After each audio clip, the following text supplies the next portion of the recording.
Chapter 8 A Depraved Yogi. Om Shri Ganeshaya Namaha.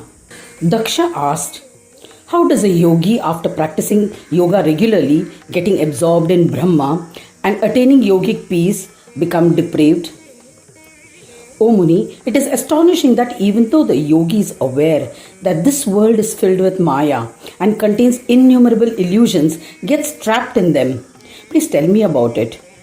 Mudgalacharya said, O Prajapati, in the minds of those yogis who have become absorbed in Brahma, there remains an image of the reflection of the enchanting world. The images or bimba of the objects seen are not erased from memory. This is how one can identify people and objects.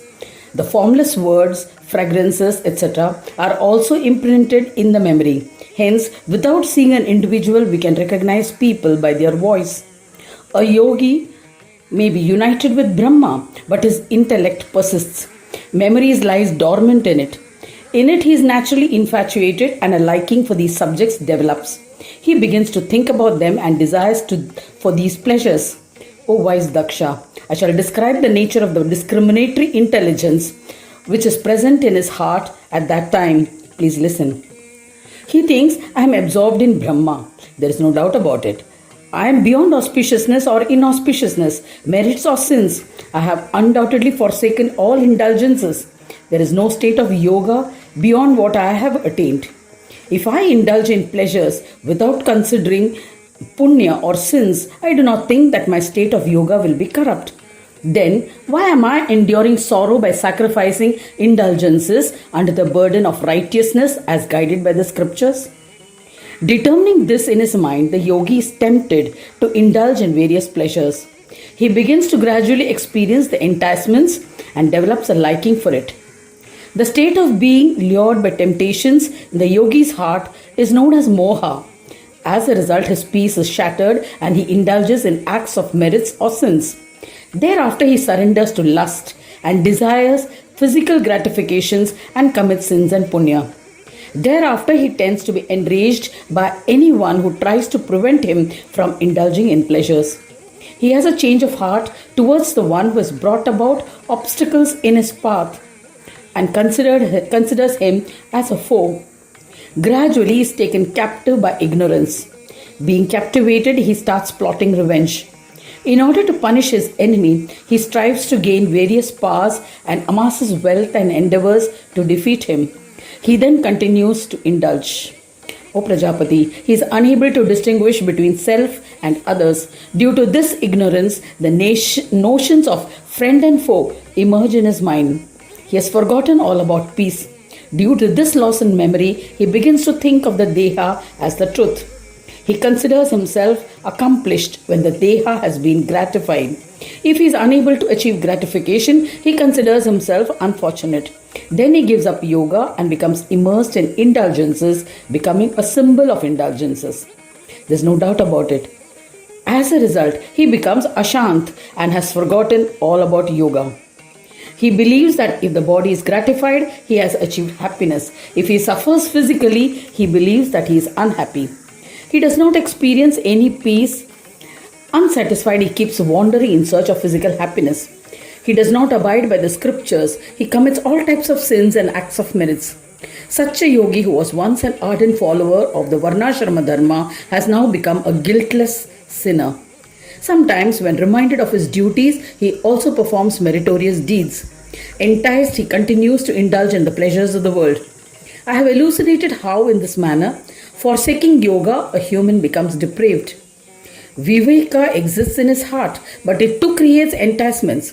He believes, I am being established in Brahma. I am devoid of the defects of sins and merits.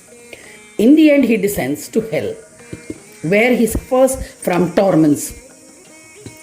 Any loka which is endowed with life and death is considered by the yogi as naraka or hell.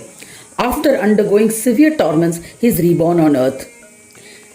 Daksha asked Mudgalacharya, O Yogiraj, kindly describe the destiny of a depraved yogi. What is the nature of the sufferings he endures? Once his merits are exhausted, why does he take birth on earth again? Is it astonishing that a yogi has to suffer this fate? Mudgalacharya replied, Yogi who had merged into Brahma but has now given up devotion and become indulgent, does not regain status in Brahma. This is definite. O Daksha, on the basis of enormous merits, a superior human being is attracted to Brahma and begins the practice of yoga sadhana. When the body is linked to physical gratification, it is enticed by the duality of happiness and sorrow. He begins to commit numerous sins. As a result, his merits begin to diminish. Consequence, after death, he is born in Kailash, Vaikunt, Shakti Loka, Saura Loka, Brahma Loka or Indra Loka. These lokas are filled with dualities such as happiness and sorrow. And for O yogi, they are equivalent to being in Naraka or hell. The Shastras say that is certain. The person had been devoted to Brahma and had sacrificed the Vishwa filled with dualities of birth and death. He now lands into a loka filled with dualities. In Vaikunt and other lokas, he indulges in the pleasures of the loka regularly and experiences the state of duality associated with creation and destruction. O Prajapati, the yogi experiences the dualities of Naraka in Swarga and other lokas and later takes birth on earth. He is reborn in the lineage of yogis or tapasvis or in the wealthy households. He then once again begins to practice yoga. Due to the past samskara impression on one's mind of deeds performed and experienced in a former state of existence, he no longer enjoys materialistic pleasures. Even with a minimal practice of yoga, he attains supremacy in yoga. O Prajapati, he does not become depraved again. He lives in peace just to nourish his body. Due to merits of his yoga samskara, he attains a position in Brahma and the wise yogi becomes one with Brahma. O Vidhata, I have described the behavior of a depraved yogi. What more do you wish to listen to?